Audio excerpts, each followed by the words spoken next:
Hello everyone, I am Jack and I'm back, and let me show you what I'm going to do today. So here is the Grand Sport hood, and then here are all of the vents, both the ones that already exist, the aluminum ones, thin aluminum sheet metal ones, and then my new ones that are made out of carbon fiber. So here's what I did. I made a mounting system right here, which you can see is where the vents are.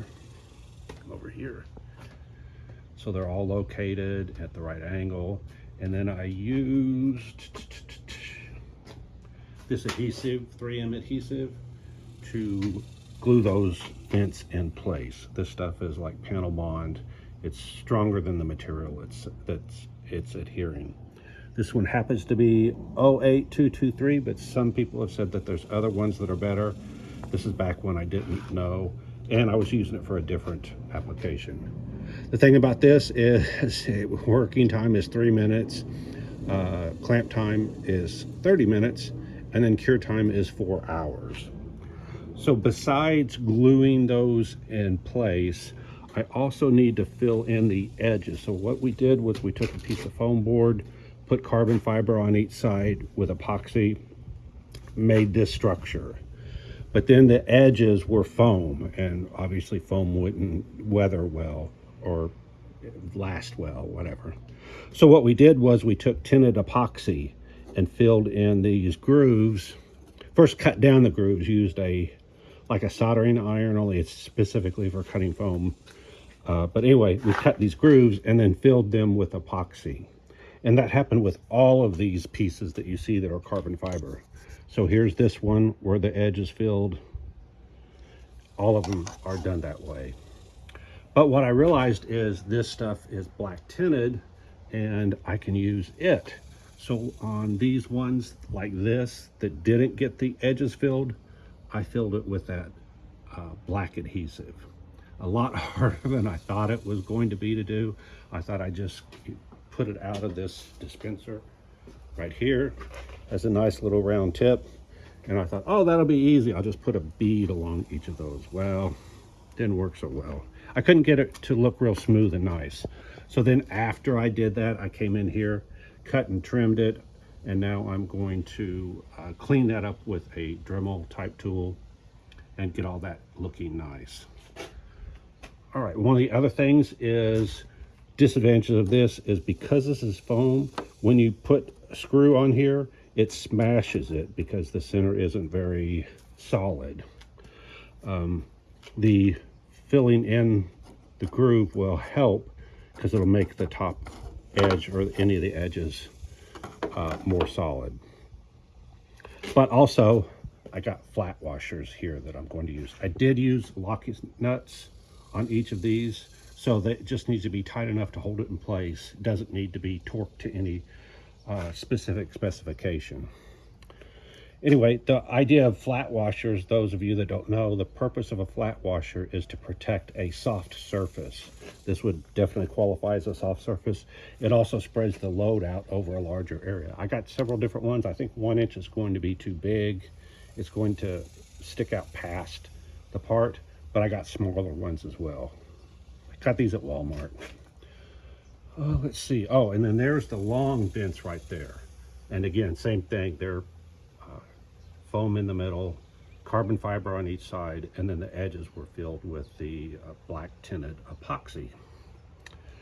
Okay, so on these vents, what I did was initially I did like this, where each vent was in its own little slot, and then it was filled in between.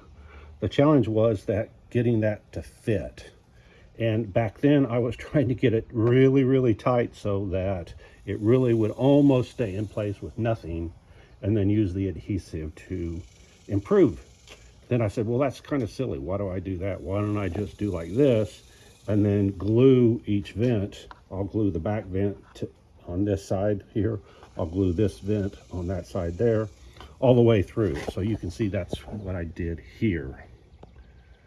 Okay, but it was on the car, I'm sorry, on the hood mounted. This thing's upside down. It was right side up because I wanted to get all the vents spaced and all of that correctly. And so I could only get to limited areas, and it ran. This stuff does not, it says it's a high viscosity, but it ran where I didn't want it to. So again, that's why I had to clean it up. I had to use an X-Acto knife and clean it up. And again, I'll come back with a Dremel tool and clean up everything at the end. So these are lightly glued in place. I'm going to go along and, like I said, go along each of these edges and glue them, go on the bottom. So basically there'll be a L-shaped area that'll have glue for each of these. If I were to do this again, I would go a lot wider on these vents. And in fact, I've got a file and I'm going to file these and make them a little bit wider. There's no reason for it to be that tight of a fit. And the other thing, adhesive really needs some space in between the parts so that it can fill in that gap.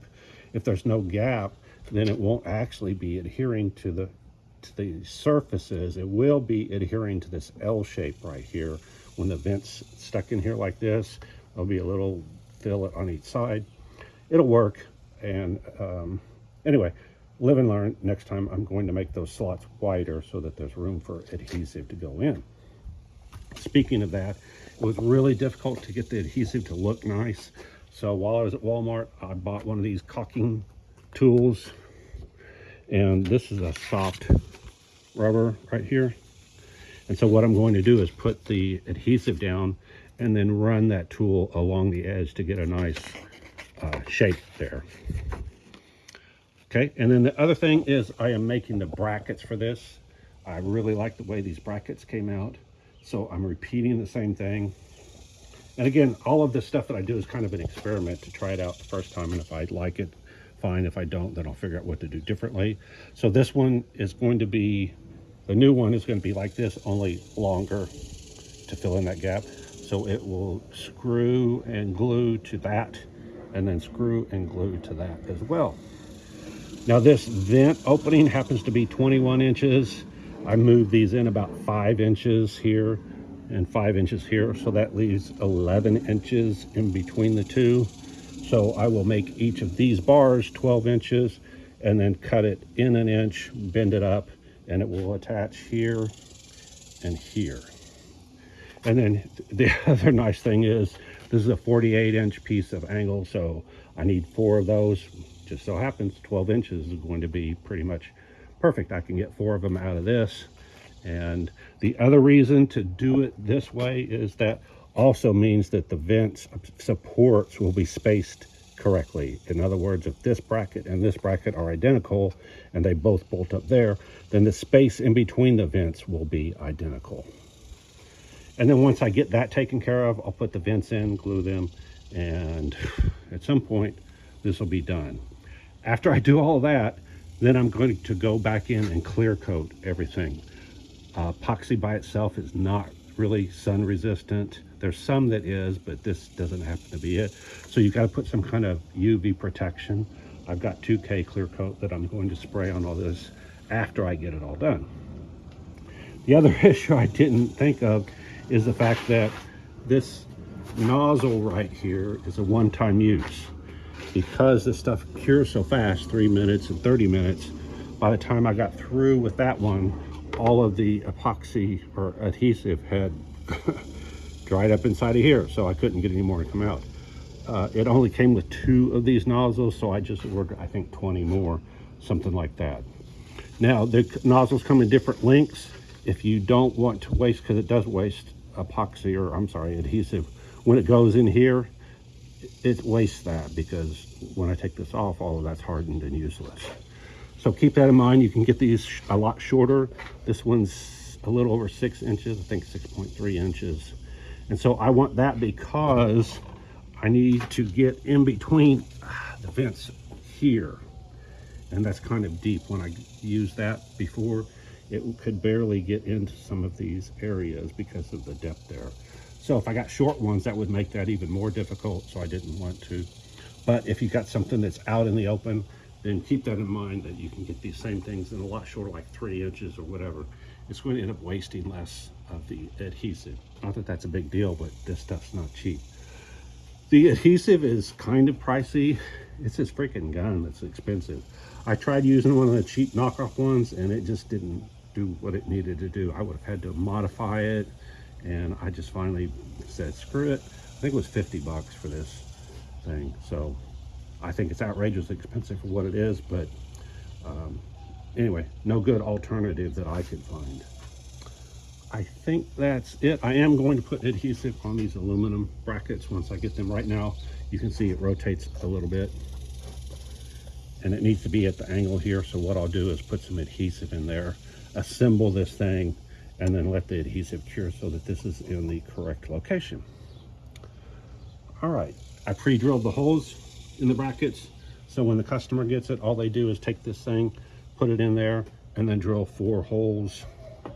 1, 2, 3, 4 holes, and then slap the thing in place, and they're done.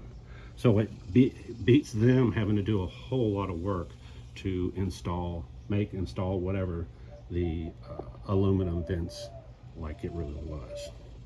I'm also going to look at having these made out of aluminum, so I'm going to have to make a 3D model of all of these, which is why I'm not assembling both of them right now. So I'll go ahead and I've got a scanner, so I'll scan them, make 3D model, and then I'm going to see what it's going to take to get that made out of aluminum. I'm probably going to go 3/16 aluminum. I looked at 1/8 inch and it was just a little bit thin. These are a little thicker than 1/8 of an inch, but not quite 3/16, but I think it wouldn't hurt to have this be just a tiny bit thicker. I think it'll look better. The thicker to me looks a lot better. All right, that's what I've got for now. Like, subscribe, hit the alert, hit the thanks if you want to donate, and if you don't like what I'm doing, you don't know Jack. Bye.